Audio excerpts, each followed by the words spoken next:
یعنی سنت ہے، تو جو اس میں نیکی کا کام کرے تو ایسا ہے جیسے اور کسی مہینے میں فرض ادا کیا،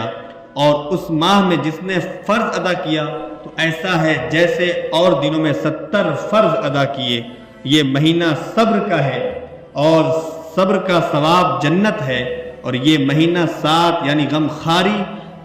یہ مہینہ مواسات یعنی غمخواری اور بھلائی کا ہے، اور اس مہینے میں مومن کا رزق بڑھا دیا جاتا ہے، اور جو اس ماہ میں روزہ دار کو افطار کرائے اس کے گناہ بخش دیے جاتے ہیں، اور اس کی گردن آگ سے آزاد کر دی جاتی ہے، یعنی دوزخ سے آزاد کر دیا جاتا ہے، اور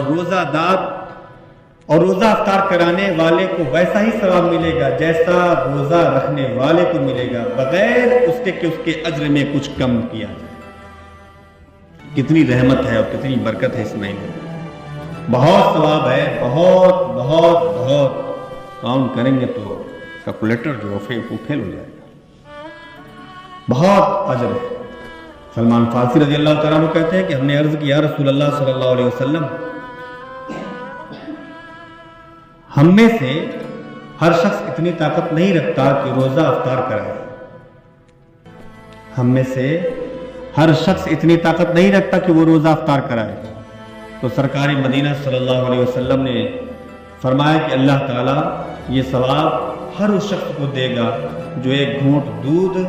یا ایک کھجور یا ایک گھونٹ پانی سے روزہ افطار کرائے۔ مطلب یہ ہے کہ افطار پارٹی تو ہو رہی ہے، آج کل بہت زیادہ ہو رہی ہے، ابھی دیکھیے موسم آ گیا افطار پارٹیوں کا، اس میں اب ریا، نام و نمود، پوسٹر، کیا کیا ہوتا ہے،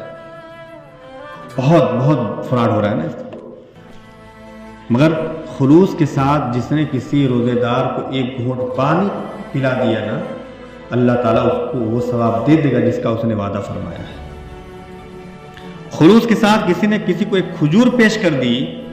اللہ تعالیٰ اسے وہ ثواب عطا فرما دے گا، یعنی جہنم سے اس کی گردن کو آزاد فرما دے گا، جہنم سے اس کی آزادی لکھ دے گا، اس کی مغفرت۔ تمنا کرتی کاش کہ پورا سال جو ہے وہ رمضان شریف ہوتا،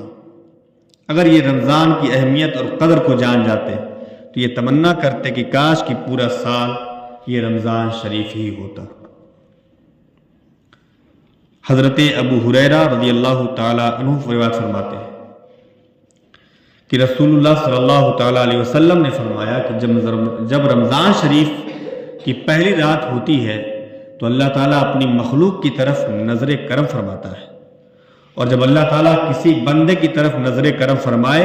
تو اسے کبھی عذاب نہ دے گا، اور ہر دن 10 لاکھ گناہ گاروں کو جہنم سے آزاد فرماتا ہے۔ روزے کے دنوں میں ہر دن 10 لاکھ گناہ گاروں کو جہنم سے آزاد فرماتا ہے، اور جب 29ویں رات ہوتی ہے، 29ویں رات، تو مہینے بھر میں جتنے آزاد کیے ان کی تعداد کے برابر اس رات میں آزاد کرتا ہے۔ پھر جب عید الفطر کی رات آتی ہے تو فرشتے عید مناتے ہیں، یعنی خوشی کا اہتمام کرتے ہیں۔